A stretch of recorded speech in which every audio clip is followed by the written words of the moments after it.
it's actually interesting that we're sitting here today talking about, obviously, this issue of imprisonment, obviously about the prison industrial complex. And just about a month, close to 2 months ago, we welcomed my brother Oscar Lopez Rivera here to his community. And we sort of contextualized that welcoming within the past 50 years of community building in this community.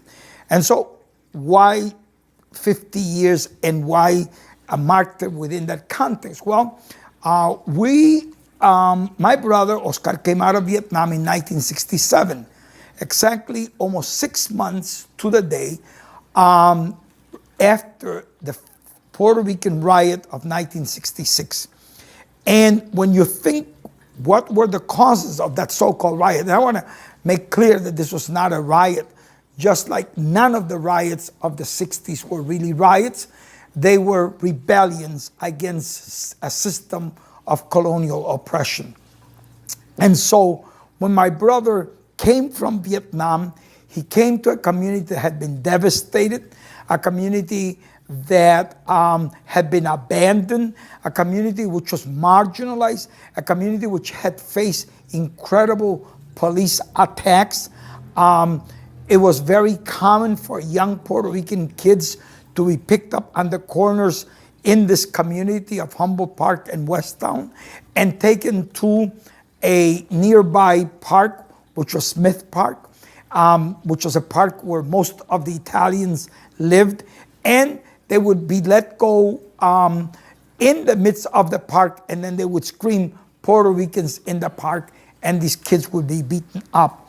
So we were facing a situation which I think in many ways, some things have changed, other things have not changed, but nevertheless, it's within the context of confronting, obviously, this systematic process of marginalization that Puerto Rican people faced in Chicago that my brother came to in 1967.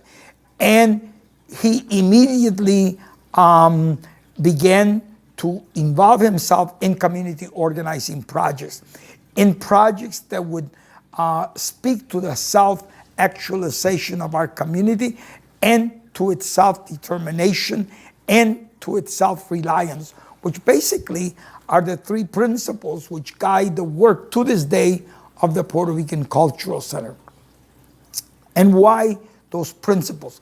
Precisely because of the systemic process of marginalizations that Puerto Ricans came to face in the United States, in Chicago in particular, during the late 1940s, 1950s, and 1960s, when a large number of Puerto Ricans came to the U.S. urban centers as part of the broader process of literally the denationalizing process in Puerto Rico, which culminated in the period beginning in 1946 to 1966, with almost 2 million Puerto Ricans living the island of Puerto Rico and establishing themselves in primarily the urban centers of the United States.